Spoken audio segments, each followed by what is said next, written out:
Assalamualaikum warahmatullahi wabarakatuh. Apa kabar sahabat Al-Fatah yang dimuliakan Allah? Semoga kita dalam keadaan sehat, dilimpahkan rezekinya dan diberikan keberkahan dunia dan akhirat. Amin ya robbal alamin.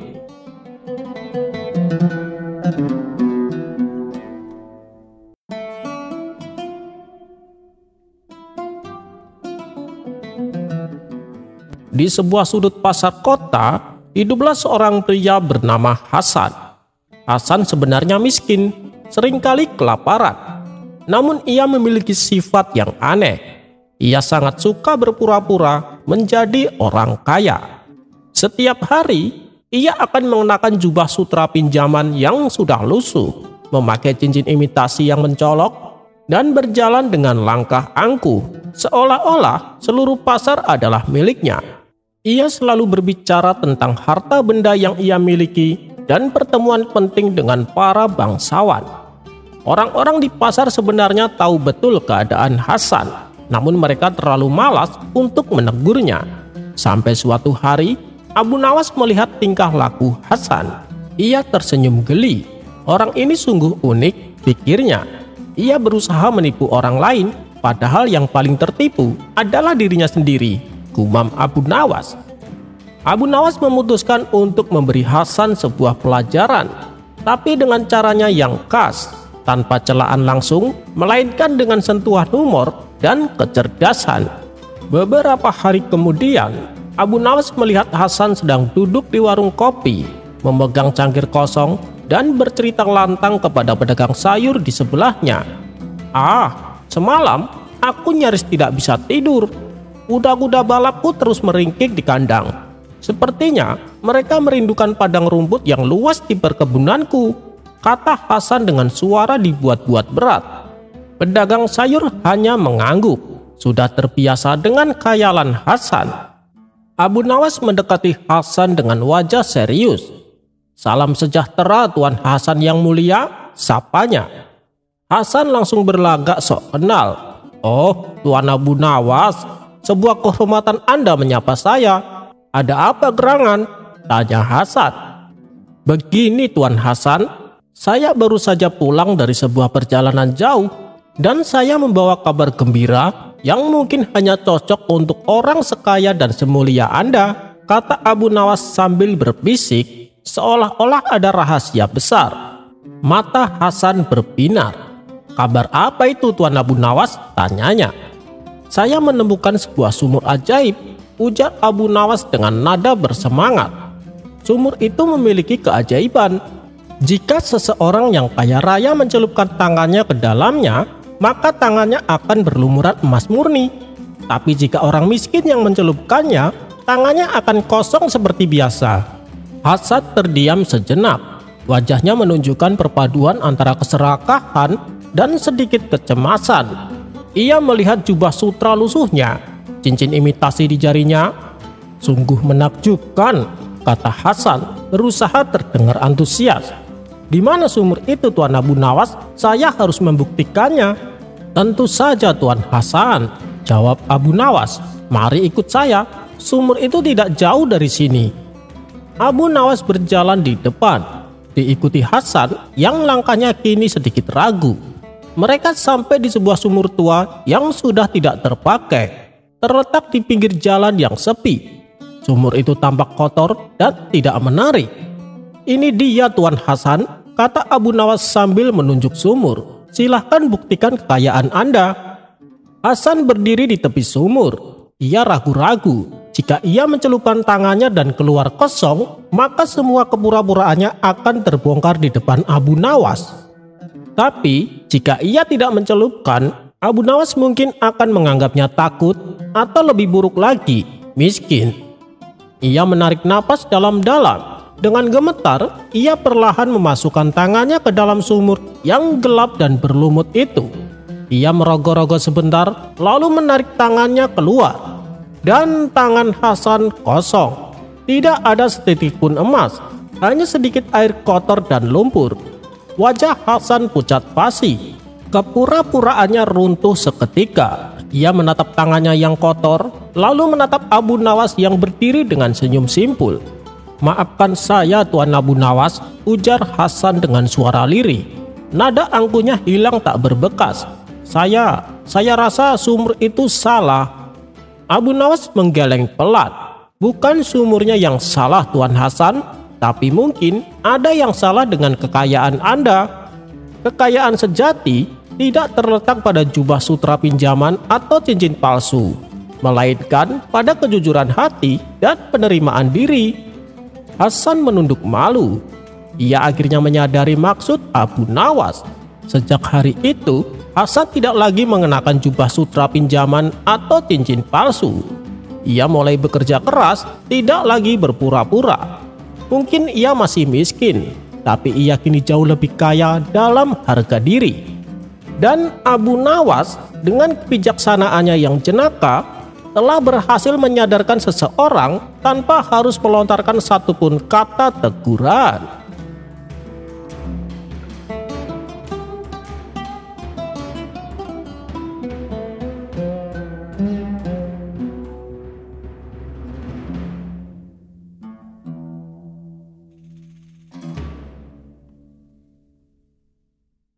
Meskipun antara Baginda Raja dan Abu Nawas seringkali saling mengerjai satu sama lain, namun di balik itu hubungan keduanya terjalin akrab.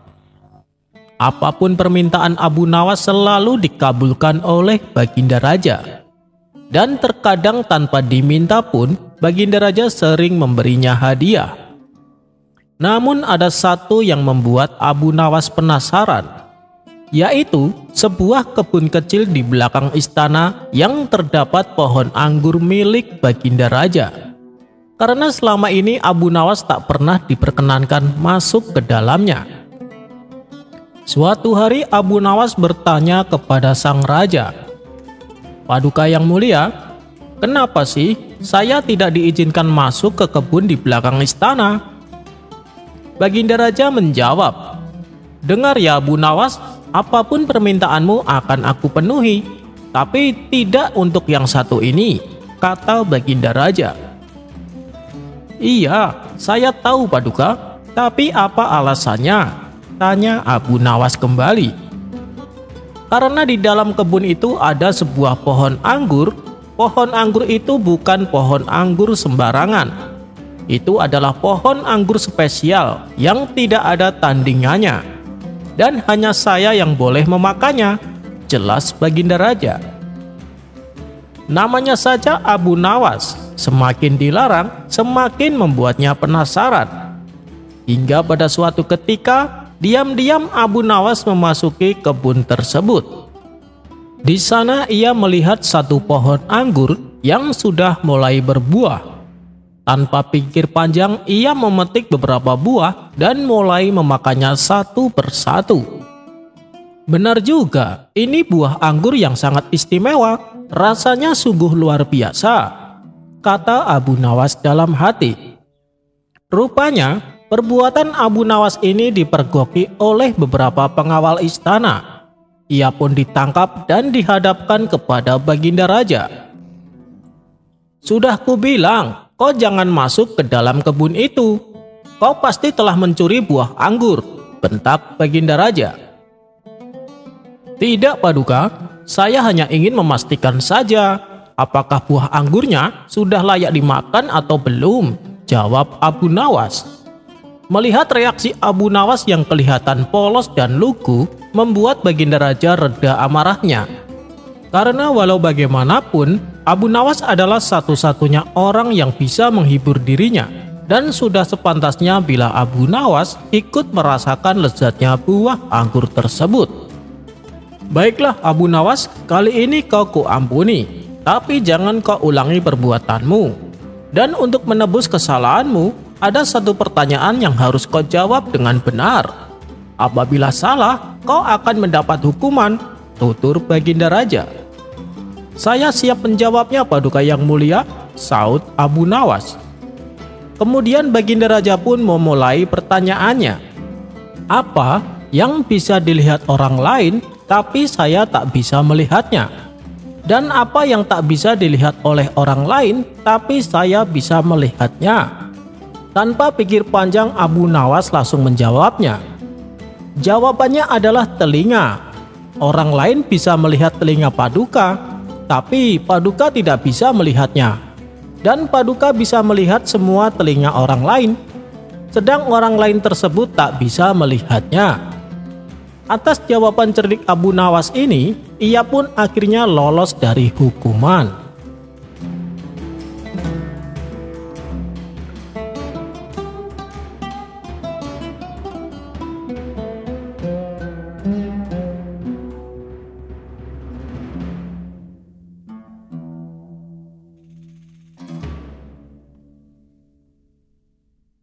Suatu hari, Abu Nawas sedang berjalan-jalan di pasar kota Baghdad. Ia menikmati angin sore sambil sesekali menyapa orang-orang yang dikenalnya. Namun tiba-tiba ia menyadari sesuatu yang aneh. Seekor anjing hitam kurus mengikuti setiap langkahnya. Abu Nawas berhenti, anjing itu juga berhenti. Abu Nawas berjalan lagi, anjing itu tetap mengikutinya. Ia mencoba berbelok ke gang sempit. Anjing itu tetap mengekor. Ini pasti bukan kebetulan, gumam Abu Nawas. Merasa penasaran, Abu Nawas pun bertanya kepada anjing itu. Tentu saja anjing tidak menjawab, tapi Abu Nawas tetap berbicara dengan gaya khasnya. Wahai anjing, apakah kau ingin sesuatu dariku? Anjing itu hanya menatapnya dengan mata berbinar dan menjulurkan lidahnya. Terlihat seperti sangat akrab dengan Abu Nawas. Orang-orang mulai memperhatikan kejadian itu. Salah satu pedagang roti tertawa dan berkata, "Abu Nawas, sepertinya anjing itu menganggapmu tuannya." Abu Nawas menggaruk kepalanya. "Tapi aku bahkan tidak punya tulang untuknya." Si anjing tetap mengikutinya. Bahkan sampai Abu Nawas tiba di rumah. Karena kasihan, akhirnya Abu Nawas memberi sedikit sisa makanan dan air. Si anjing langsung melahapnya dengan lahap. "Baiklah, kalau kau ingin tinggal di sini, jangan bikin onar ya," kata Abu Nawas. Dan sejak hari itu, anjing itu selalu berada di sekitar rumah Abu Nawas. Keesokan harinya, ketika Abu Nawas sedang duduk di depan rumah, datanglah seorang bangsawan kaya dengan pakaian mewah. Wajahnya tampak kesal. "Abu Nawas, aku mendengar kau mengambil anjingku," serunya dengan marah. Abu Nawas terkejut. "Anjingmu? Aku tidak mengambil apa-apa." Bangsawan itu menunjuk ke arah anjing yang tengah tidur di pojokan. "Itu anjingku, aku sudah mencarinya selama 3 hari. Abu Nawas mengelus jenggotnya. "Oh, kalau begitu, biar kita tanya langsung pada si anjing." Bangsawan itu mengernyitkan dahi. "Apa maksudmu?" Abu Nawas tersenyum licik. "Jika anjing ini memang milikmu, tentu dia akan memilih kembali kepadamu daripada tinggal bersamaku." Ia kemudian berjongkok dan berkata kepada anjing itu, "Wahai anjing, jika ini benar tuanmu, pergilah kepadanya. Jika kau lebih suka tinggal di sini, tetaplah di tempatmu."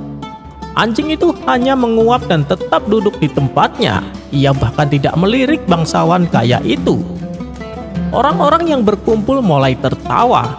"Wah, tampaknya anjing pun bisa memilih tuan yang lebih baik," seru salah satu warga.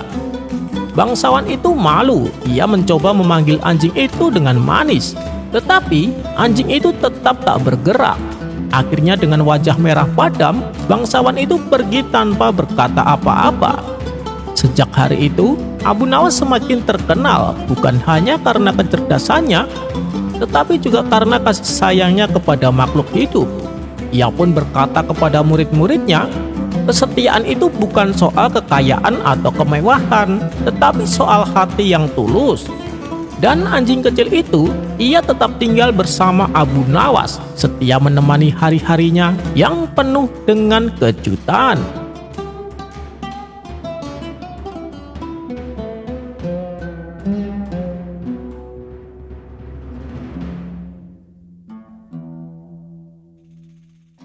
Suatu ketika, Abu Jahal yang merupakan tetangga dekat Abu Nawas sedang mempersiapkan pesta besar di rumahnya.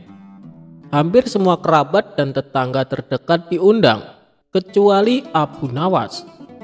Meski demikian, Abu Nawas tidak menaruh rasa benci kepada Abu Jahal, sebab ia tahu persis wataknya. Mengenai pesta yang akan Abu Jahal adakan tanpa mengundang Abu Nawas, sebenarnya hanya bertujuan ingin membalas dendam. Pasalnya, selama ini usaha Abu Jahal untuk mengerjai Abu Nawas selalu gagal. Dan menurutnya, kali ini dengan rencana membuat pesta besar di rumah, bisa dengan puas meledek Abu Nawas. Pesta yang akan diselenggarakannya terbilang tidak main-main. Abu Jahal bahkan mengundang koki ternama dari negeri seberang. Ia rela membayar upah cukup mahal supaya bersedia memasak di rumahnya. Tentu saja, karena yang memasak adalah koki ternama, cita rasa masakan yang dibuatnya pastilah lezat dan menggugah selera. Kala itu Abu Nawas yang sedang duduk di depan rumah tanpa sengaja mencium aroma masakan yang begitu lezat. Betapa nikmatnya aroma masakan ini, apalagi kalau sampai memakannya, gumam Abu Nawas. Ia pun penasaran, dari mana asal aroma masakan itu. Abu Nawas lalu berjalan menelusuri mencari asal bau masakan yang lezat tersebut. Dan ternyata berasal dari rumah Abu Jahal yang sedang mempersiapkan pesta. Melihat kehadiran Abu Nawas di rumahnya, terbesit di benak Abu Jahal untuk meledeknya. Tapi ternyata itu tidak jadi dilakukan, sebab Abu Jahal mendapatkan ide yang lebih konyol. "Abu Nawas, ngapain kamu di situ?" teriak Abu Jahal. Abu Nawas yang sedang asik menghirup aroma masakan langsung kaget mendengar teriakan Abu Jahal. "Tidak ngapa-ngapain Abu Jahal," sahutnya. "Kamu jangan bohong Abu Nawas, kurang ajar, kamu pasti sedang mencuri bau masakanku," timpal Abu Jahal. Namun Abu Nawas tidak menghiraukan Abu Jahal. Ia memilih balik ke rumah. Tapi ketika baru saja melangkah, Abu Jahal langsung menghalanginya. "Tunggu, kamu tidak boleh pergi seenaknya. Kamu harus membayar bau masakan yang kamu curi," bentak Abu Jahal. Perkataan Abu Jahal ini sempat membuat Abu Nawas heran dan terkejut. "Apa? Bayar?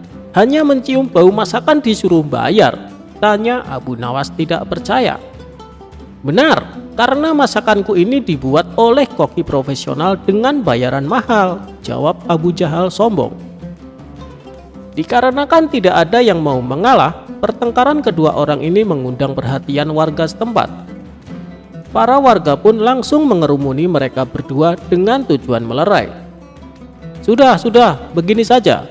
Daripada kalian ribut di sini, lebih baik masalah ini kalian bawa ke pengadilan. Biar Tuan Hakim yang menentukan siapa yang benar dan siapa yang salah," saran dari salah seorang warga. "Baik, saya tidak takut. Ayo kita ke rumah Tuan Hakim," tantang Abu Jahal. Maka keduanya pun diantar warga pergi menuju rumah Tuan Hakim. "Ada masalah apa ini?" tanya Tuan Hakim.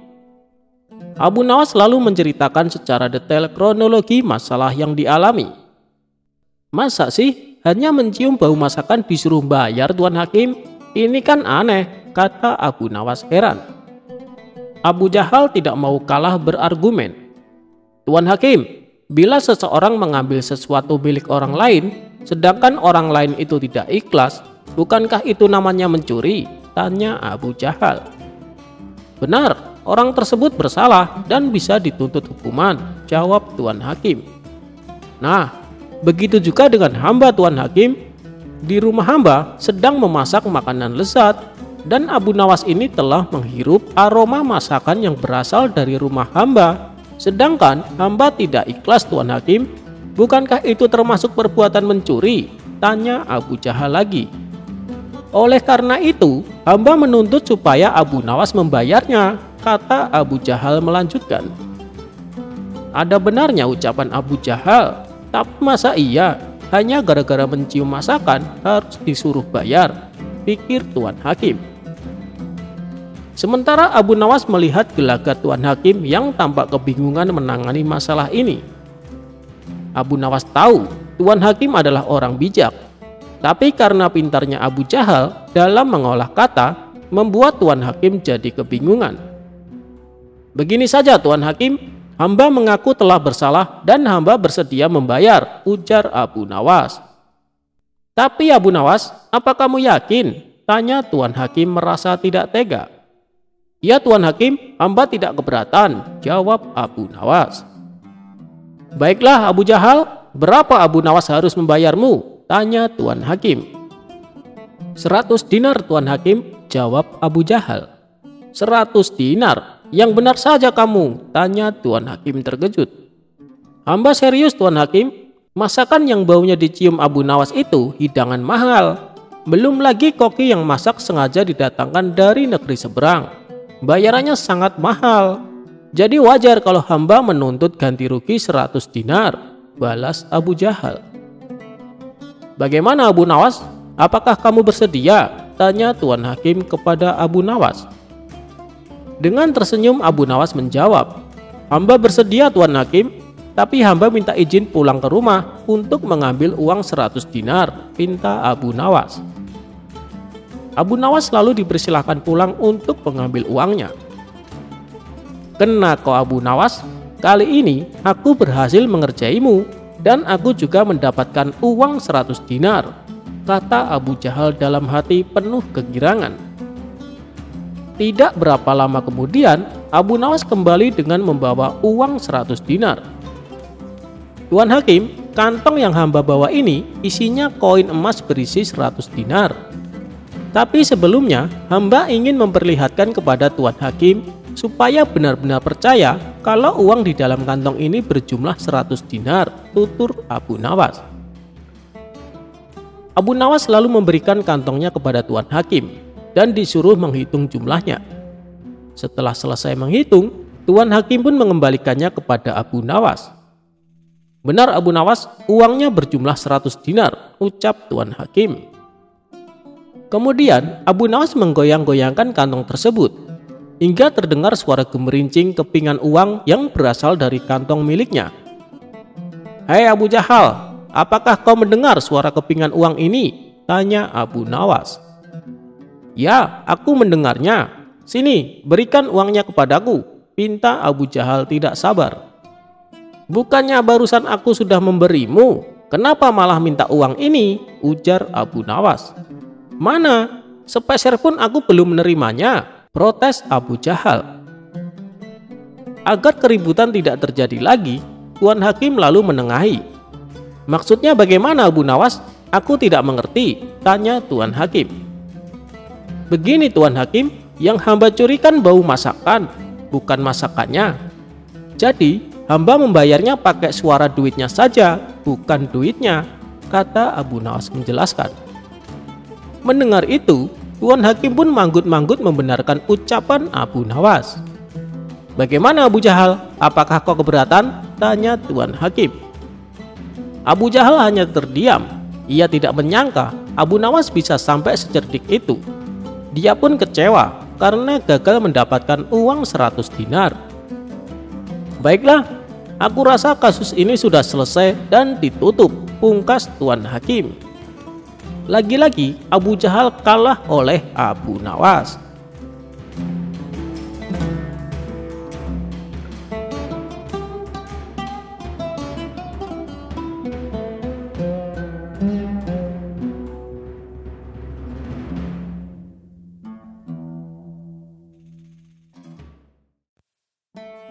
Abu Nawas dan buah durian.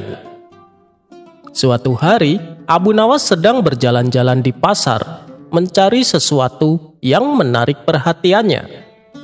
Tiba-tiba, ia melihat seorang penjual buah durian yang sedang menawarkan buah-buahnya yang besar dan harum. Abu Nawas yang selalu ingin mencoba hal-hal baru, sangat penasaran dengan buah durian itu. Ia pun mendekati penjual durian dengan wajah penuh antusias. "Berapa harganya, Pak?" tanya Abu Nawas. Penjual durian tersenyum. "Harganya cukup terjangkau, Pak Abu, hanya Rp10.000 per buah." Abu Nawas tertarik dan langsung membeli 1 buah durian. Tanpa ragu, ia membayar dan memegang buah durian itu dengan penuh semangat. Namun, begitu Abu Nawas membuka kulit durian, aroma kuat dan khas dari buah itu langsung menyergapnya. Abu Nawas yang sebelumnya begitu antusias tiba-tiba mencibir dan menahan napas karena bau durian yang cukup tajam.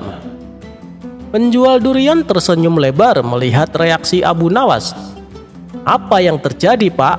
Bukankah durian adalah buah yang lezat dan bergizi?"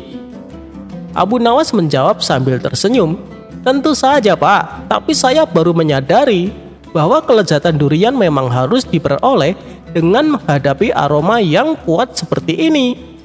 Tapi tak apa, saya akan mencoba menikmatinya dengan sabar." Abu Nawas kemudian duduk di tempat yang nyaman, dan dengan penuh kesabaran, ia mencoba menikmati buah durian tersebut.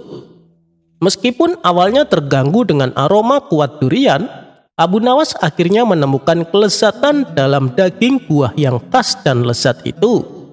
Dari kejadian itu, Abu Nawas belajar bahwa terkadang untuk meraih kelezatan dalam hidup, kita perlu bersabar dan melewati beberapa tantangan atau kejutan yang mungkin terjadi di awal.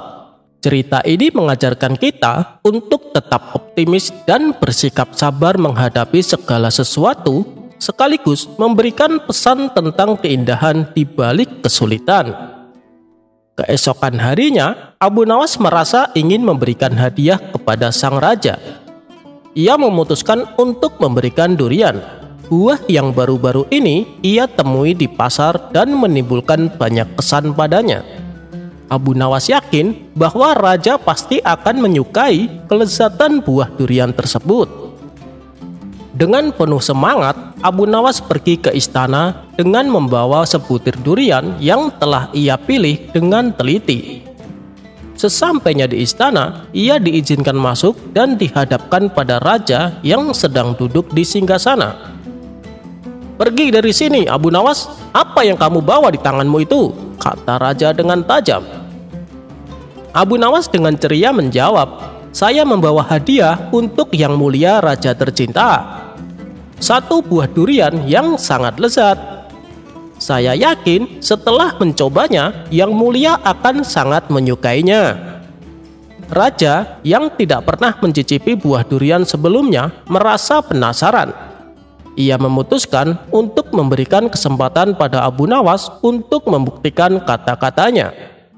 Durian pun diletakkan di atas meja, dan Abu Nawas dengan cekatan membuka kulit buah durian tersebut.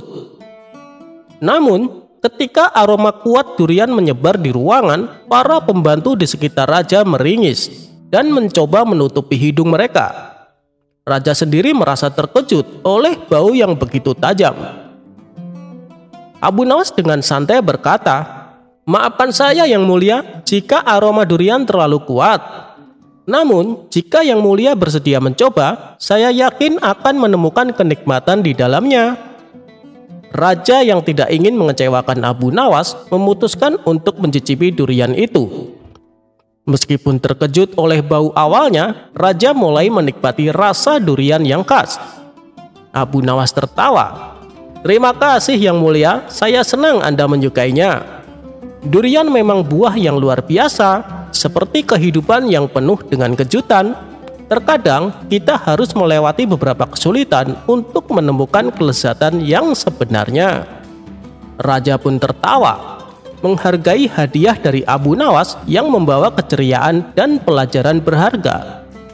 Dari hari itu, durian menjadi salah satu buah favorit di istana, dan Abu Nawas selalu diundang untuk memberikan hiburan dan kebijaksanaan kepada Baginda Raja.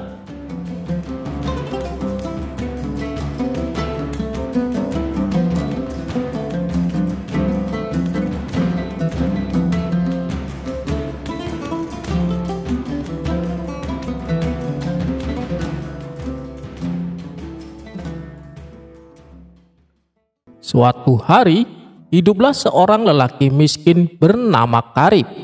Ia adalah seorang ayah yang jujur dan pekerja keras, namun keberuntungannya belum berpihak kepadanya.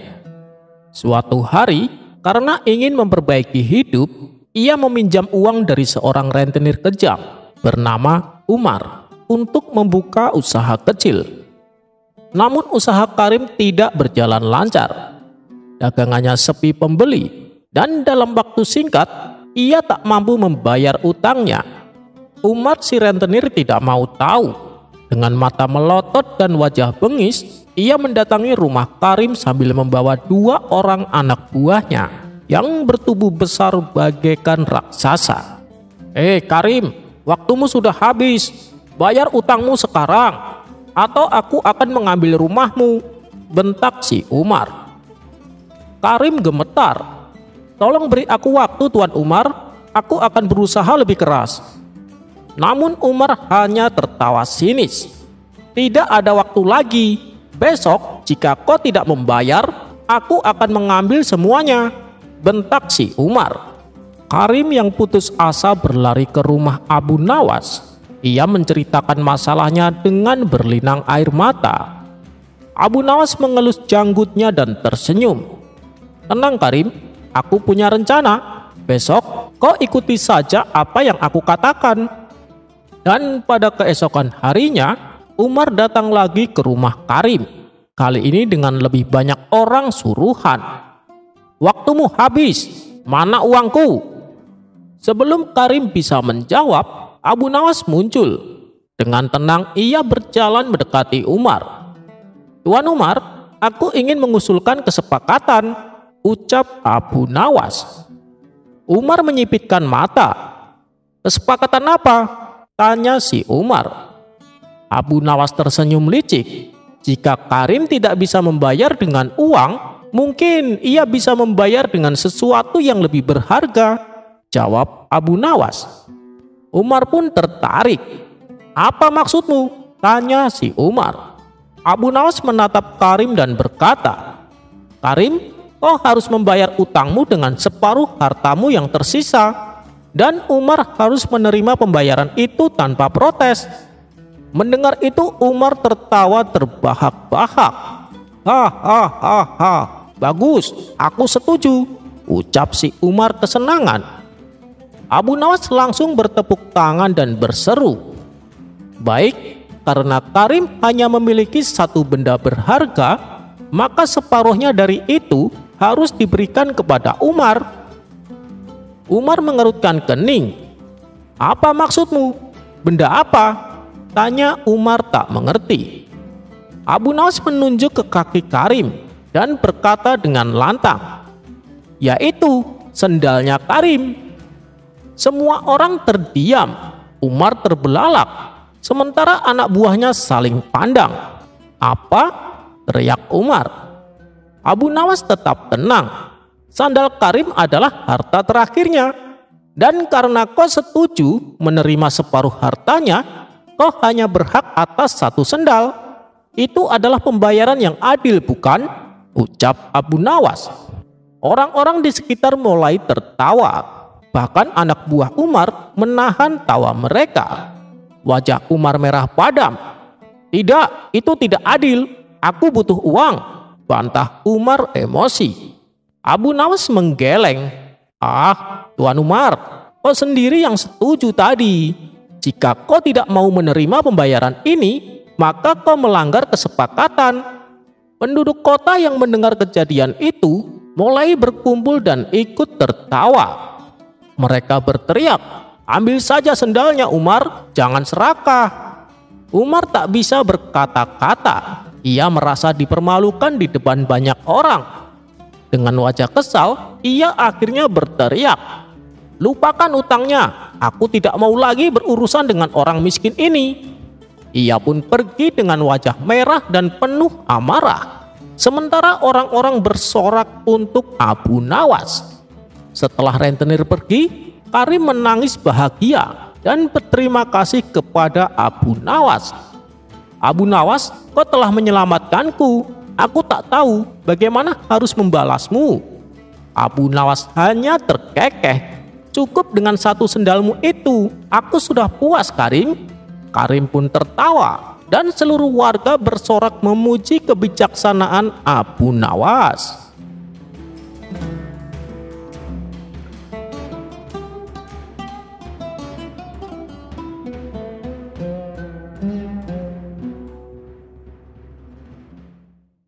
Ketika Abu Nawas sedang bersantai di depan rumahnya, seorang pedagang buah datang kepada Abu Nawas untuk berkeluh kesah. Ia mengadukan buah dagangannya yang selalu dicuri monyet. "Tolong kami, Tuan Abu, kami sudah menggunakan segala cara, Tuan Abu, tapi si monyet susah sekali ditangkap," kata pedagang buah tersebut. "Oh, kalau itu sih soal mudah. Besok aku akan ke tokomu," balas Abu Nawas. Maka pada keesokan harinya, pergilah Abu Nawas ke tempat jualan si pedagang buah. "Apakah kau punya botol?" tanya Abu Nawas. "Ada, Tuan Abu," jawab si pedagang. "Sekarang masukkan satu buah ceri ke dalamnya dan pajang botol itu di tengah-tengah buah daganganmu," perintah Abu Nawas. Meski menuruti perintahnya tersebut, si pedagang merasa heran. Bagaimana mungkin perangkap seperti itu bisa untuk menangkap monyet yang nakal? "Ayo kita sembunyi supaya monyetnya datang kemari," kata Abu Nawas. Tak berselang lama, setelah mereka bersembunyi, datanglah monyet nakal tersebut untuk kembali mencuri buah-buahan. Melihat ada buah ceri dalam botol, si monyet menjadi penasaran. Ia mengira buah itu pasti sangat istimewa karena diletakkan di dalam botol kaca bening. Ia pun mencari cara agar bisa mendapatkan buah ceri tersebut. Setelah berusaha beberapa kali, monyet itu tahu bahwa ia bisa mendapatkannya dengan cara memasukkan tangannya lewat leher botol. Dan itulah yang dilakukannya. Di dalam botol, tangannya dikepalkannya memegang buah ceri tersebut. Namun, segera pula ia sadar bahwa tangannya yang menggenggam ceri kuat-kuat terlalu besar untuk ditarik keluar dari leher botol itu. Ketika monyet sudah masuk perangkap, Abu Nawas segera berlari dan menangkapnya. Monyet pun terkejut dan berusaha melarikan diri. Tapi karena tangannya terjebak di dalam botol, ia tak bisa lari kencang-kencang. Meski demikian, monyet itu tetap saja memegang erat buah ceri tersebut, yang membuat tangannya tidak bisa keluar dari botol. Akhirnya, Abu Nawas berhasil menyelesaikan tugasnya. Si monyet berhasil ditangkap dan dimasukkan ke dalam kandang. Melihat taktik Abu Nawas yang cerdik itu, si pedagang bertanya, "Wahai Tuan Abu, kenapa monyet itu tak mau melepaskan buah ceri dari genggamannya? Dengan begitu kan dia bisa terlepas dari jebakan botol." Abu Nawas menjawab, "Itulah sifat monyet. Dalam keadaan segenting apapun, dia tak akan melepaskan buah ceri yang menjadi tujuan utamanya." Mendengar perkataan Abu Nawas, si monyet berkata, "Huhu haha, huhu haha, huhu haha."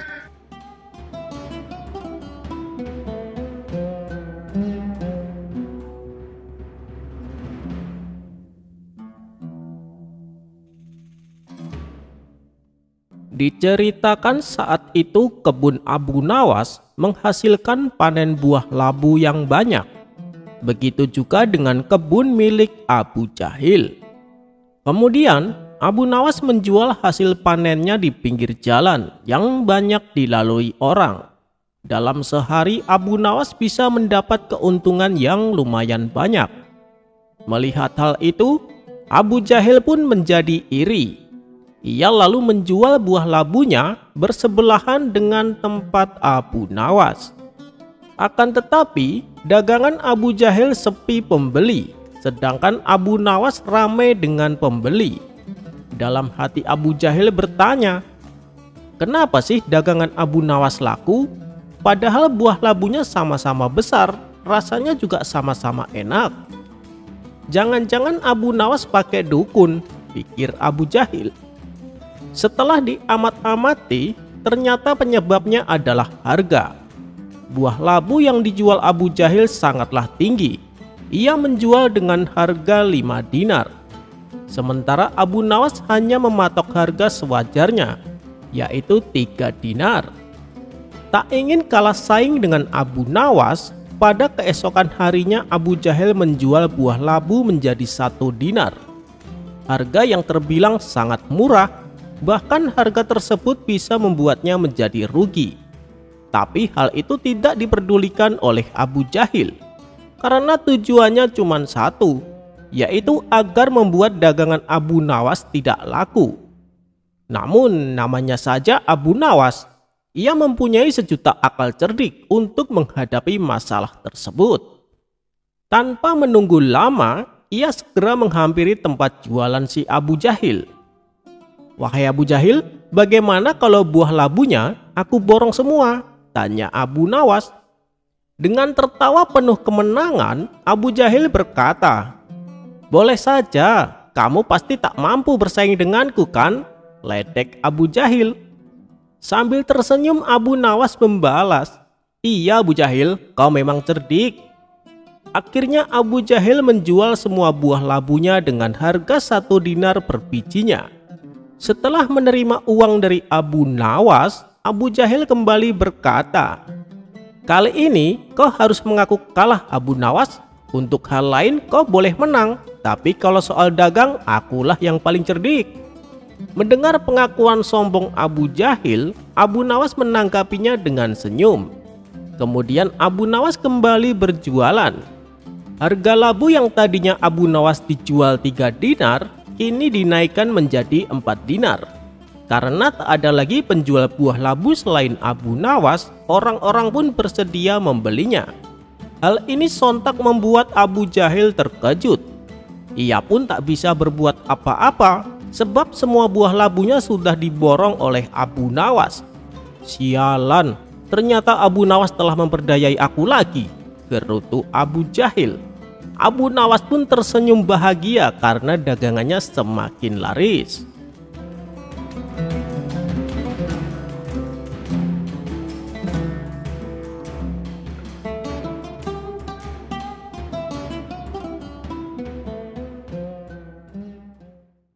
Sepandai-pandainya tupai melompat, pasti pernah jatuh juga. Begitu juga dengan manusia cerdik bernama Abu Nawas, pasti pernah lalai. Siapa yang tidak kenal Abu Nawas? Baginda Raja sering dibuat terkagum-kagum karena kecerdikannya. Bahkan beberapa kali dia mampu memecahkan teka-teki yang membuat Baginda Raja penasaran. Maka tidak heran jika Abu Nawas sering mendapat hadiah dari sang raja. Selain cerdik, Abu Nawas juga dikenal sebagai sosok yang jenaka, lucu, dan kontroversi. Tak hanya itu, ternyata Abu Nawas adalah seorang sufi sekaligus penyair ternama di masanya. Bahkan syair-syairnya yang bernuansa sufistik banyak sekali.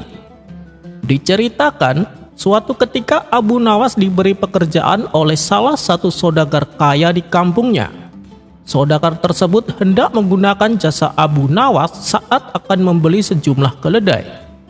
"Saya ada pekerjaan buat kamu Abu Nawas, nanti aku mau ke pasar beli 9 ekor keledai.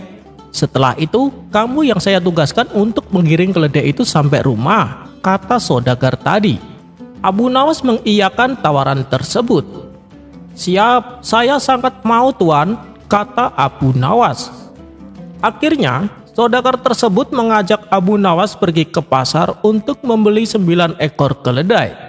Setelah selesai membeli 9 keledai, sang saudagar pulang duluan dan meminta Abu Nawas untuk menggiring sampai rumah. Abu Nawas menunggangi 1 ekor keledai, kemudian mulai melakukan perjalanan dan menggiring menuju rumah pemiliknya. Khawatir ada yang hilang, Abu Nawas menghitung jumlah keledai saat dalam perjalanan.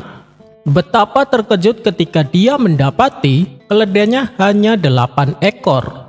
Tentu hal itu membuatnya khawatir. Abu Nawas turun dan mencoba mencari keledai yang terpisah, tetapi usahanya sia-sia. Abu Nawas menghitung lagi keledai sebelum menunggangi. Tapi anehnya, keledainya lengkap 9 ekor. Akhirnya Abu Nawas menaiki seekor keledai dan kawan lainnya ia taruh di depan. Sembari meneruskan perjalanan, Abu Nawas kembali menghitung keledainya. Dan kali ini jumlahnya kembali menjadi 8 ekor. Curiga ada yang mencuri, Abu Nawas turun dan membiarkan keledai-keledai itu. Sementara dirinya bersembunyi di balik pohon untuk menyelidiki.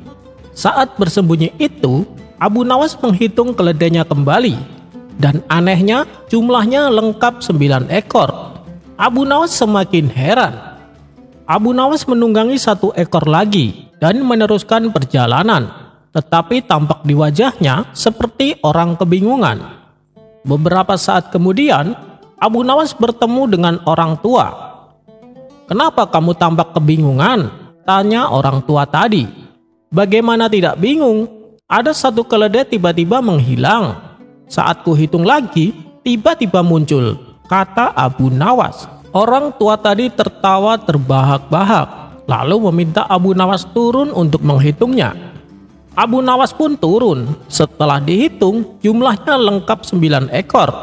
Abu Nawas pun lega setelah mendapati keledainya lengkap. Akhirnya Abu Nawas menunggangi 1 keledai dan melanjutkan perjalanan. Beberapa langkah kemudian ia kembali menghitung keledai. Jumlahnya kembali berkurang 1 ekor.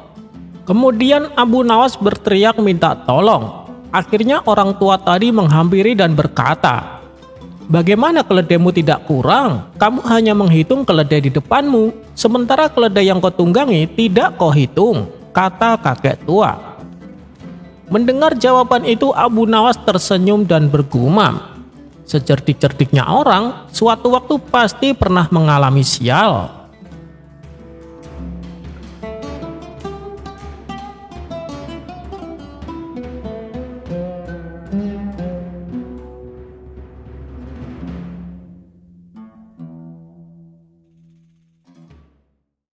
Dikisahkan, Baginda Raja sedang mengalami kebingungan.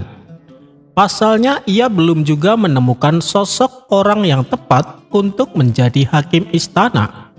Meskipun sudah diadakan sayembara, tapi tak ada satupun peserta yang memenuhi persyaratan. "Kenapa tidak Abu Nawas saja, Paduka?" saran penasehat istana. "Dia tidak akan mau. Kalaupun diancam akan dihukum, pasti dia memilih untuk dihukum daripada menjadi hakim," jawab Baginda Raja.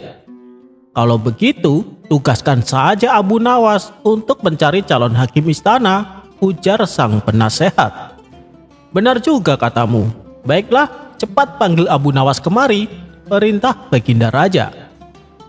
Maka berangkatlah beberapa utusan istana menemui Abu Nawas di rumahnya. "Tuan Abu, Anda diperintah Paduka untuk menghadapnya sekarang," kata mereka. Awalnya Abu Nawas mengira dirinya dipanggil untuk menjadi hakim. "Bilang saja sama Paduka, aku tidak mau datang," jelas Abu Nawas. "Tenang Tuan Abu, tujuan Baginda Raja menyuruh Tuan Abu menghadap hanya untuk meminta saran," tutur mereka. "Saran? Saran apa?" tanya Abu Nawas. "Mengenai sosok yang pantas jadi hakim, dan Tuan Abu diperintahkan untuk mencari orangnya," jawab mereka. "Ya sudah, kalian pulang saja dulu, nanti aku akan menyusul, sekalian membawakan orangnya," balas Abu Nawas. Singkat cerita, berangkatlah Abu Nawas ke istana bersama orang yang akan dijadikan hakim. Namun saat mereka berdua menghadap Baginda Raja justru tertawa terpingkal-pingkal. Ternyata yang membuat tertawa, orang yang dibawa Abu Nawas tubuhnya kecil dan kerdil. "Kamu lucu Abu Nawas, masa orang kerdil seperti dia malah dicalonkan jadi hakim?" kata Baginda Raja terus tertawa. "Dia mungkin terlihat kecil Paduka, tetapi ingatlah, yang terbaik seringkali hadir dalam kemasan kecil," timpal Abu Nawas. Tawa Baginda Raja kembali pecah dan lebih kencang dari sebelumnya.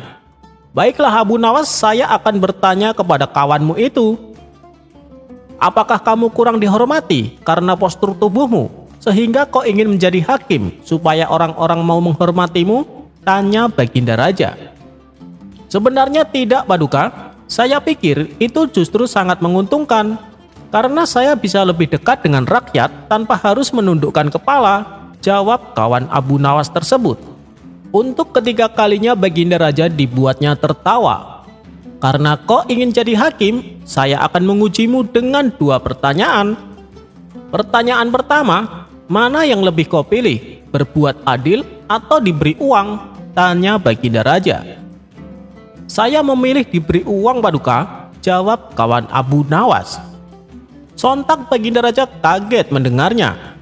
Kamu ini aneh, dari sekian banyak peserta yang ikut sayembara, rata-rata mereka menjawab pilih berbuat adil. Kenapa kau malah pilih sebaliknya? Berarti kau rela berbuat tidak adil, asalkan bisa mendapat uang? Tanya Baginda Raja. Maksudnya bukan begitu, Paduka. Sifat jujur dan adil sudah melekat pada diri saya. Kenapa saya harus memilihnya? Sedangkan saya adalah orang miskin. Tentu saja saya pilih uang.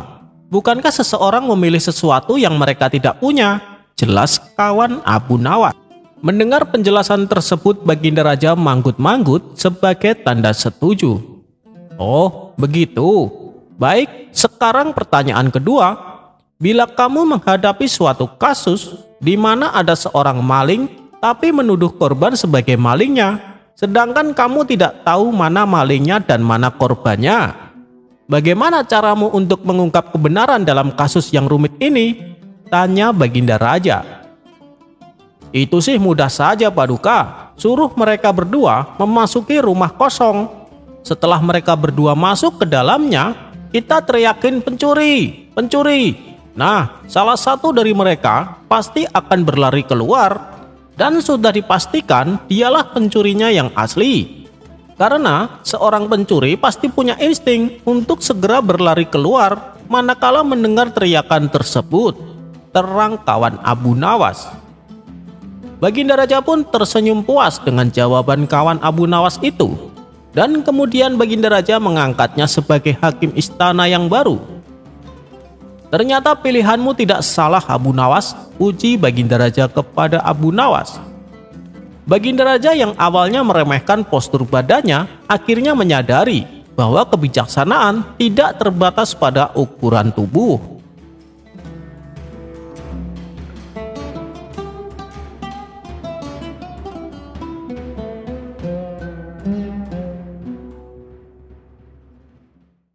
Suatu hari Baginda Raja mengundang 3 orang ilmuwan yang paling pintar di kota Baghdad.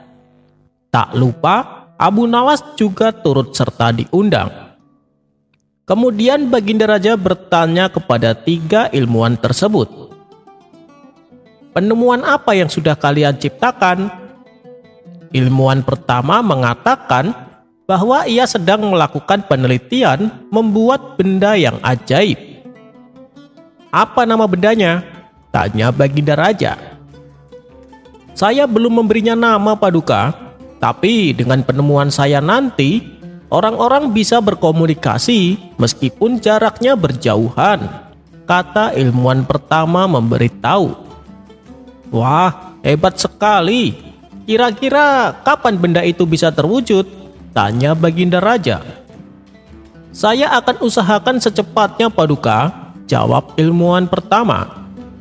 "Baiklah, lalu bagaimana denganmu?" tanya Baginda Raja kepada ilmuwan kedua. "Saya sedang melakukan penelitian membuat benda yang tak kalah ajaibnya," jawab ilmuwan kedua. "Oh ya? Apa nama bendanya?" tanya Baginda Raja. "Maaf, Paduka, saya juga belum memberinya nama, tapi yang pasti dengan benda penemuan saya nanti orang-orang bisa terbang seperti burung," kata ilmuwan kedua. "Luar biasa. Kapan benda itu bisa terwujud?" tanya Baginda Raja. "Ini membutuhkan waktu yang cukup lama, Paduka. Mengingat penemuan yang sedang saya teliti bukanlah penemuan sembarangan," ujar ilmuwan kedua. "Bagus. Kalau kau butuh apa-apa, bilang saja padaku. Lalu bagaimana denganmu? Tanya Baginda Raja kepada ilmuwan ketiga. Sama Paduka, saya sedang melakukan penelitian, membuat benda yang sangat bermanfaat, jawab ilmuwan ketiga. Oh ya, apa kegunaan benda tersebut? Tanya Baginda Raja. Dengan benda yang saya teliti nanti, pada malam hari akan terang seperti siang hari. Ruangan istana akan terang benderang, jalanan kota Baghdad juga akan terang. Meskipun langit di atas masih gelap, kata ilmuwan ketiga memberitahu. Wah, sungguh menakjubkan. Sudahkah kau beri nama benda itu? Dan kira-kira kapan benda itu jadi? Tanya Baginda Raja. Karena ini masih tahap penelitian, saya belum memberinya nama Paduka. Dan saya juga belum bisa memastikan kapan benda itu terwujud, kata ilmuwan ketiga. Dengan tersenyum Baginda Raja berkata kepada mereka, kalian semua memang ilmuwan yang pintar. Saya bangga dengan kalian, puji Baginda Raja. Ketiga ilmuwan tersebut juga saling memuji dengan penemuannya masing-masing. Sementara Abu Nawas yang sedari tadi duduk terdiam, tiba-tiba dikagetkan oleh sebuah pertanyaan. Wahai Abu Nawas, bagaimana denganmu? Apa yang sudah kau temukan? Ledek salah satu ilmuwan. Alah, paling-paling dia menemukan benda yang bisa membuat keledai bernyanyi, timpal ilmuwan lainnya. Spontan mereka pun tertawa terpingkal-pingkal. Begitu pula dengan Baginda Raja. Merasa dirinya dipermalukan, Abu Nawas segera mengeluarkan jurusnya. Penemuan kalian tidak ada apa-apanya bila dibandingkan dengan penemuanku, kata Abu Nawas. Oh ya, apa itu? Ledek mereka sambil tertawa. Aku bisa menciptakan sebuah benda yang super ajaib, di mana dengan benda tersebut orang-orang bisa berjalan menembus dinding. Bukan hanya menembus dinding, tapi juga bisa menembus besi dan kaca, tutur Abu Nawas. Seketika ilmuwan tersebut terkejut mendengarnya.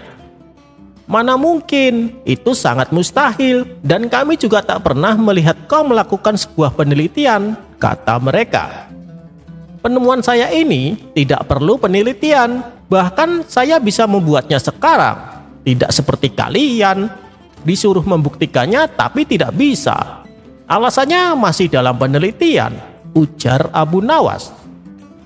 Baginda Raja yang juga mendengar obrolan mereka merasa penasaran dengan penemuan Abu Nawas. Benarkah Abu Nawas? Kau tidak bohong kan? Tanya Baginda Raja. Benar Paduka yang mulia, jawab Abu Nawas dengan nada serius. Adapun ketiga orang ilmuwan tadi juga penasaran dengan penemuan Abu Nawas. Mereka pun lalu bertanya, apa kau yakin bisa menciptakan benda yang bisa membuat orang menembus dinding dan besi? Dengan penuh percaya diri Abu Nawas menjawab, tentu saja bisa dan akan aku buktikan sekarang, jawab Abu Nawas. Semakin bertambah kagumlah mereka mendengarnya. Luar biasa, apa nama benda penemuanmu? Tanya mereka kembali. Nama bendanya adalah pintu, jawab Abu Nawas cengengesan. Spontan Baginda Raja tertawa terpingkal-pingkal mendengarnya. Kurang ajar, kita telah dikerjai Abu Nawas, kata mereka dengan nada kesal. Tawa Baginda Raja pun semakin keras melihat reaksi ketiga orang ilmuwan tersebut. Dan dengan masih tertawa, Baginda Raja kembali berkata, kalian boleh lebih pintar dari Abu Nawas, tapi ketahuilah, kalian tak akan bisa mengalahkan akal cerdiknya.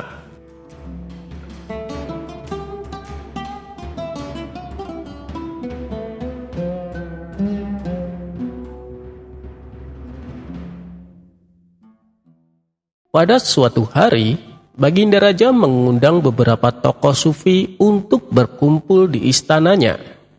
Tak lupa Abu Nawas juga turut serta diundang.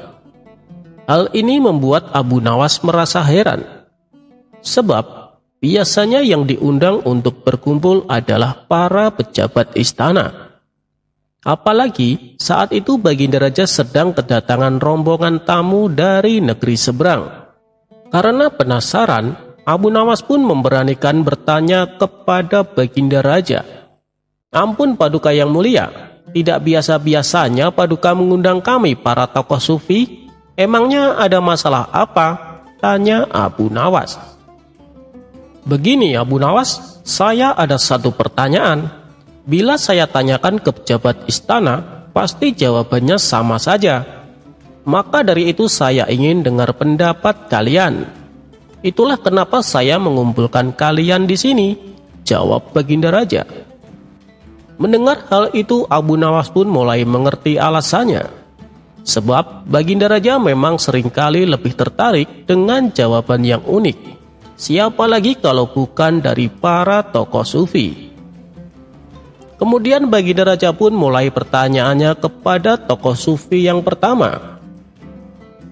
"Bagaimana perasaanmu jika aku meninggal nanti?" tanya Baginda Raja. Sufi pertama seketika terkejut mendengar pertanyaan tersebut. Pertanyaan ini sepertinya sepele, tapi rawan jebakan. Salah-salah bisa kena hukuman, pikir sufi pertama. "Begini Paduka, tentu saja saya merasa kehilangan dan bersedih, karena Paduka adalah raja kami," jawab sufi pertama. "Jawabanmu tak ubahnya seperti pejabat istana. Tapi kalau mereka wajar menjawab demikian, sebab mereka takut bila raja yang baru akan memecat mereka dan diganti dengan orang lain. Sedangkan kamu seringkali mengkritik kebijakan saya, bahkan terkadang menganggap saya tidak adil. Bagaimana mungkin kamu akan merasa sedih dan kehilangan? Ucapanmu tak sesuai dengan isi hatimu," ujar Baginda Raja. Maka sufi pertama pun ditangkap dan dimasukkan ke dalam penjara. Melihat hal itu, para tamu yang hadir kagum dengan ketegasan Baginda Raja. Sekarang giliran sufi yang kedua. Ia dipanggil dan ditanya Baginda Raja. "Bagaimana perasaanmu jika aku meninggal nanti?" tanya Baginda Raja. "Paduka memang raja yang adil dan bijaksana. Tapi menurutku tak ada yang perlu disedihkan. Karena pada dasarnya kita semua juga akan mati. Untuk apa menangisi kematian orang lain? Sedangkan kematian kita sendiri kita belum tahu akan selamat atau tidak di akhirat kelak," jawab sufi kedua. "Jawabanmu memang benar. Tapi kamu sama sekali tidak punya rasa cinta pada rajamu. Sedangkan aku sudah berusaha sekuat tenaga memimpin negeri ini dengan adil dan bijaksana. Jadi selama ini kamu lebih memikirkan dirimu sendiri," tutur Baginda Raja. Baginda Raja pun menyuruh para pengawal untuk menangkap sufi kedua dan memasukkannya ke dalam penjara. Untuk kedua kalinya, Baginda Raja membuat kagum para tamunya yang dari negeri seberang. "Anda memang raja yang tegas dan bijaksana," uji salah satu tamunya. Setelah satu persatu tokoh sufi ditanya dan kesemuanya masuk penjara, kini tibalah giliran Abu Nawas. "Wahai Abu Nawas, bagaimana perasaanmu jika aku meninggal nanti?" tanya Baginda Raja. "Sebelum saya menjawab pertanyaan Baginda, bolehkah saya minta satu permintaan?" pinta Abu Nawas. "Apa permintaanmu?" tanya Baginda Raja. "Kalau sekiranya jawaban saya bisa memuaskan Paduka, saya minta supaya kawan-kawan saya dibebaskan dari hukuman," jawab Abu Nawas. "Baik, saya setuju. Tapi bila jawabanmu tidak membuatku puas, kamu akan dihukum 2 kali lipat lebih berat," balas Baginda Raja. Abu Nawas pun menyanggupi syarat tersebut. "Jika Paduka meninggal nanti, entahlah, mungkin nanti tidak ada lagi tanah tempat saya berpijak," ucap Abu Nawas. Mendengar jawaban tersebut, Baginda Raja langsung tersenyum. Meski sebenarnya ia masih bingung apa maksud sebenarnya dari jawaban Abu Nawas. Sesuai kesepakatan, kawan-kawannya yang juga tokoh sufi segera dibebaskan dan dipersilakan pulang. Begitu juga dengan para tamu undangan, mereka dipersilakan pulang oleh Baginda Raja. Tetapi ketika Abu Nawas hendak pulang, ia dicegah oleh Baginda Raja. "Abu Nawas, kamu jangan pulang dulu. Ada sesuatu yang ingin aku tanyakan," titah Baginda Raja. Abu Nawas pun berjalan menghampirinya. "Ada apa lagi, Paduka?" tanya Abu Nawas. "Maksud dari jawabanmu tadi sebenarnya apa, Abu Nawas?" tanya Baginda Raja penasaran. "Maksud saya, jika Yang Mulia nanti meninggal dunia, aku tak sanggup lagi hidup di atas bumi ini. Ingin rasanya aku segera menyusul Paduka Yang Mulia," jawab Abu Nawas. "Wah, bagus sekali ya, Abu Nawas. Tapi lain kali, kalau sedang di tengah para tamu, bicaralah yang jelas supaya aku bisa paham. Jangan seperti tadi. Tidak elok rasanya kalau raja sampai jadi tontonan para tamu hanya karena tidak paham maksud lawan bicaranya," ujar Baginda Raja. Abu Nawas lalu diberi hadiah dan dipersilahkan pulang. Ketika ia berjalan meninggalkan istana, ternyata kawan-kawannya juga belum pulang. Mereka setia menunggu Abu Nawas di luar gerbang istana. "Woi, kenapa kalian masih di sini? Ayo kita pulang," ajak Abu Nawas. "Kami sengaja menunggumu, Abu Nawas, karena kami juga penasaran apa sih maksud jawabanmu. Itu saja kami masih bingung menafsirkan kalimatmu," ucap salah satu kawannya. Dengan tersenyum Abu Nawas berkata, "Ketika aku menjawab tidak ada lagi tanah tempat saya berpijak, padahal maksud jawabanku tadi adalah kalau nanti Baginda Raja meninggal dunia, kuperkirakan penggantinya akan jauh lebih rakus darinya, sehingga makin banyak tanah rakyat yang digusur, sampai-sampai kita tidak bisa berpijak lagi." Setelah mendapat penjelasan dari Abu Nawas, kawan-kawannya yang sesama tokoh sufi memuji akan kecerdasan dan kecerdikan Abu Nawas.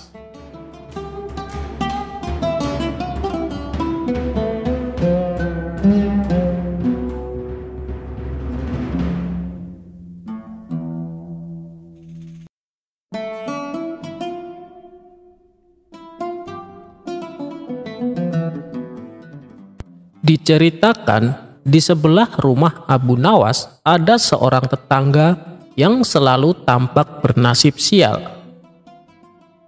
Nama tetangganya itu adalah Mahmud, dan sepertinya tak sehari pun berlalu tanpa kejadian yang membuatnya berada dalam situasi sulit. Mahmud dengan kepalanya yang selalu ditutupi sehelai kopiah selalu keluar dari rumahnya dengan pandangan gelisah. Orang-orang di kampung pun mulai mendengar berbagai kisah tentang kesialan Mahmud. Beberapa mengatakan bahwa dia sering kehilangan barang berharganya, sedangkan yang lain menyebutkan bahwa rencananya selalu berakhir dengan kegagalan. Suatu hari, Abu Nawas yang ingin memastikan kebenaran tentang nasib buruk Mahmud memutuskan untuk mengunjunginya. Ketika bertemu dengan Mahmud, Abu Nawas lalu bertanya, "Hei Mahmud, apa yang sebenarnya terjadi denganmu? Aku sering mendengar bahwa kamu selalu bernasib sial." Dengan wajah lesu, Mahmud menjawab, "Oh Abu Nawas, nasibku memang tak kunjung membaik. Semuanya selalu berakhir dengan kegagalan." Abu Nawas berkata lagi, "Mungkin ada sesuatu yang bisa aku lakukan untuk membantumu. Ceritakan padaku kejadian terbaru yang membuatmu merasa bernasib sial." "Baru-baru ini aku memutuskan untuk mencari pekerjaan baru. Namun di hari pertama kerja aku malah salah jalan dan tersesat di ujung kota. Akhirnya aku terlambat dan kehilangan pekerjaan itu," ujar si Mahmud. Mendengar itu, sambil menggeleng-gelengkan kepalanya, Abu Nawas memutuskan untuk membantu Mahmud mengubah nasibnya. Bagaimana kalau kita mencoba sesuatu yang berbeda? Ayo buat rencana yang baik dan aku akan membantu melalui setiap langkahnya, ajak Abu Nawas. Setelah berpikir sejenak, Mahmud setuju untuk mencobanya. Abu Nawas kemudian mengajak Mahmud membuat rencana yang matang untuk mencari pekerjaan baru. Selang beberapa minggu, Mahmud melamar pekerjaan baru dengan rencana yang telah mereka persiapkan bersama. Kali ini segalanya berjalan dengan lancar. Mahmud tidak lagi tersesat di ujung kota, dan ia pun tiba tepat waktu di hari pertama kerja. "Lihat Mahmud, rencana kita berhasil bukan? Kegagalan itu hanya keberuntungan yang belum ditemukan," ucap Abu Nawas. Mahmud dengan senyum di wajahnya merasa beruntung memiliki tetangga seperti Abu Nawas yang membantunya mengubah nasibnya. Sejak saat itu, Mahmud tidak lagi dihantui oleh kesialan. Abu Nawas dengan kebijaksanaannya telah membantu tetangganya menemukan jalan menuju keberhasilan.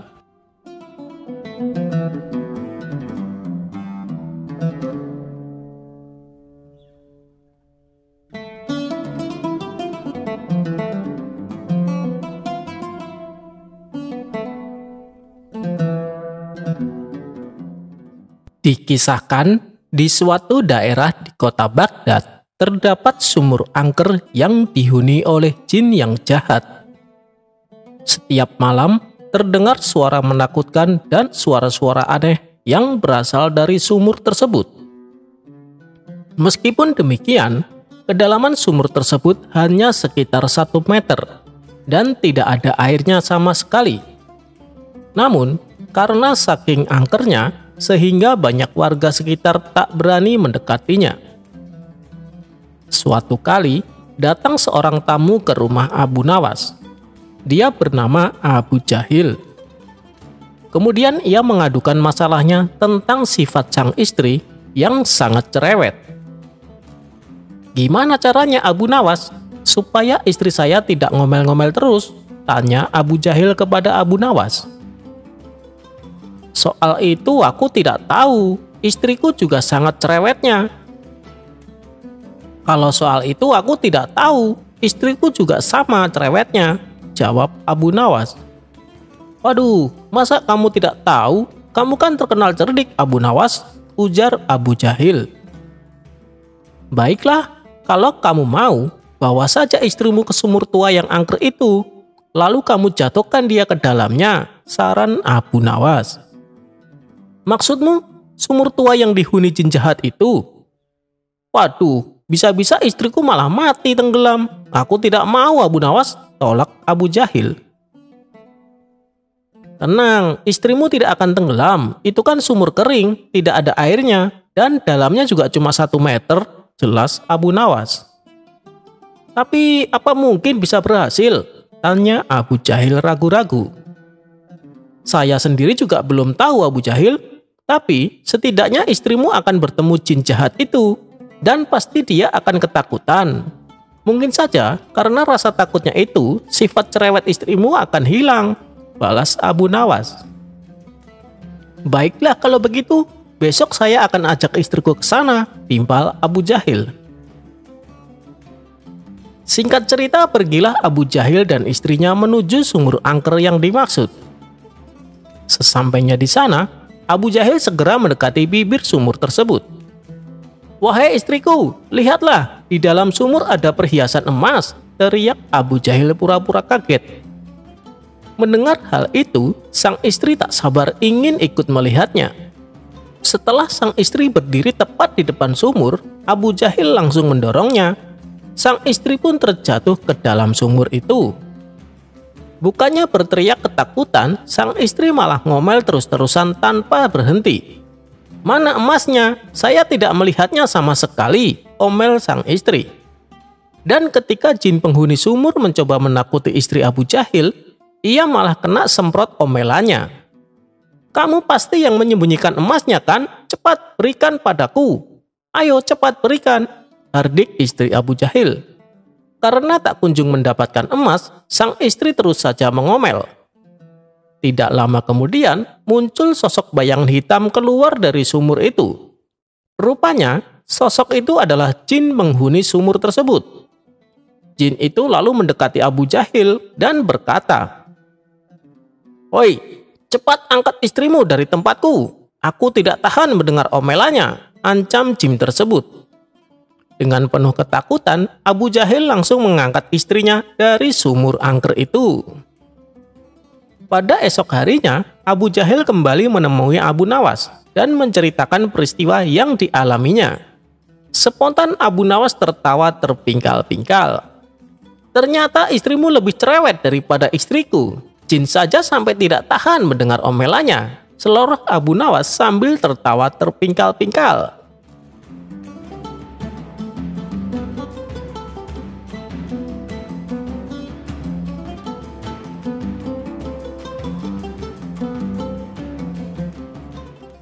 Kisah Abu Nawas sukarela masuk ke penjara. Baginda Raja mempunyai 2 orang putra. Yang pertama bernama Al-Amin dan yang kedua bernama Al-Ma'mun. Al-Amin ternyata sangat bodoh dan pemalas, sedang Al-Ma'mun terkenal rajin dan pintar dalam bidang ilmu sastra.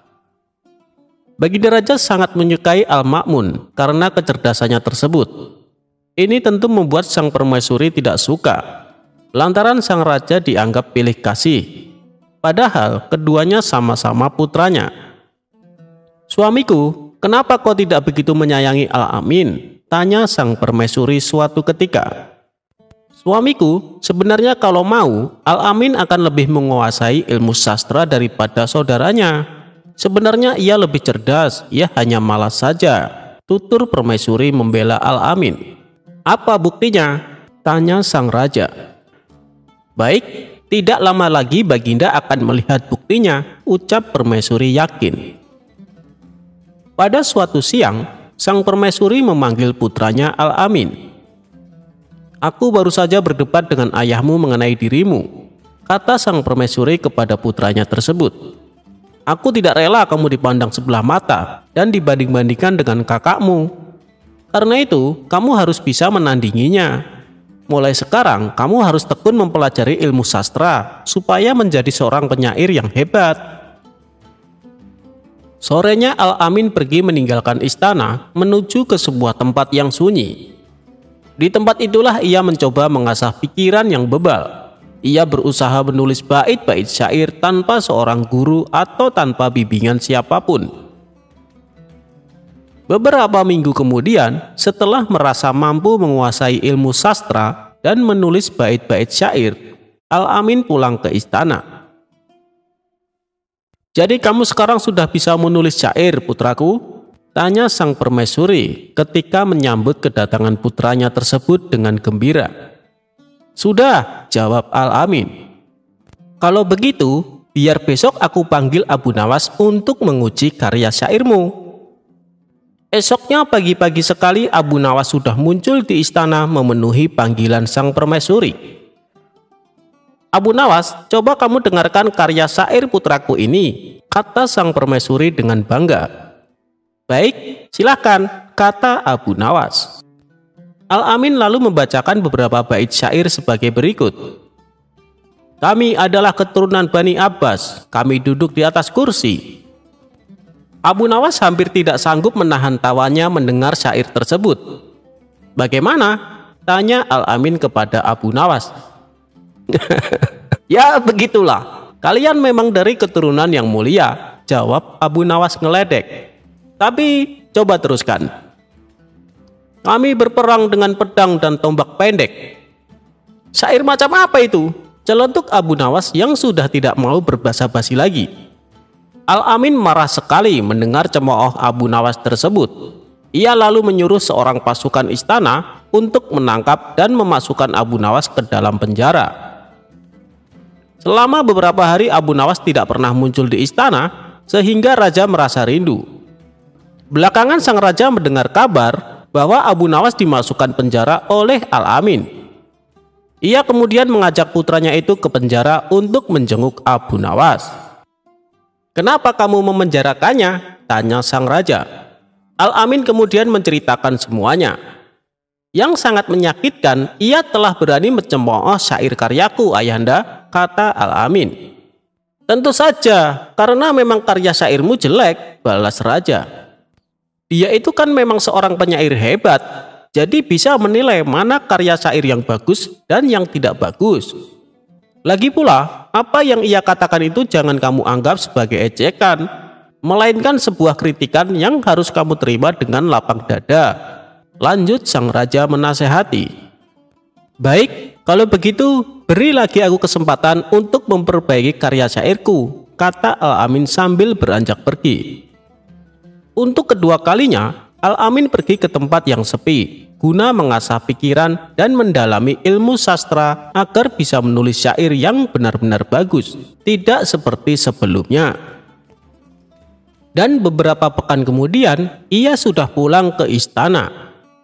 Esoknya pagi-pagi sekali, Baginda Raja, Abu Nawas, dan beberapa penyair sudah berada di istana. Rupanya pertemuan itu sudah diatur oleh sang permaisuri. Beliau ingin mereka mendengarkan syair karya putranya yang baru saja pulang mendalami ilmu sastra.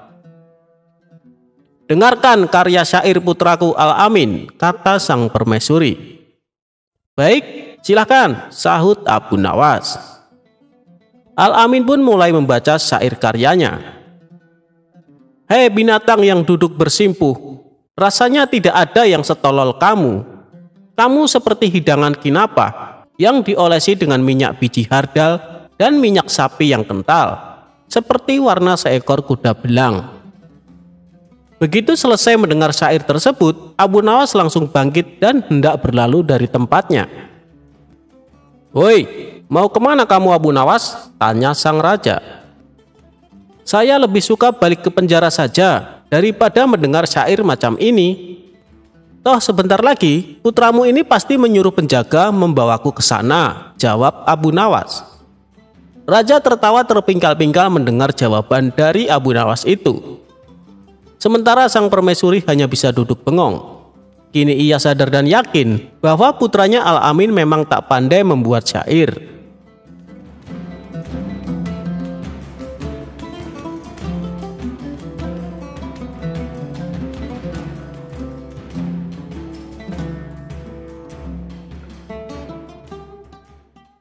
Menghakimi seorang Yahudi. Dikisahkan, ada seorang pedagang dari Baghdad yang terkenal jujur dan baik hati. Setiap ada pembeli yang datang, ia melayaninya dengan ramah.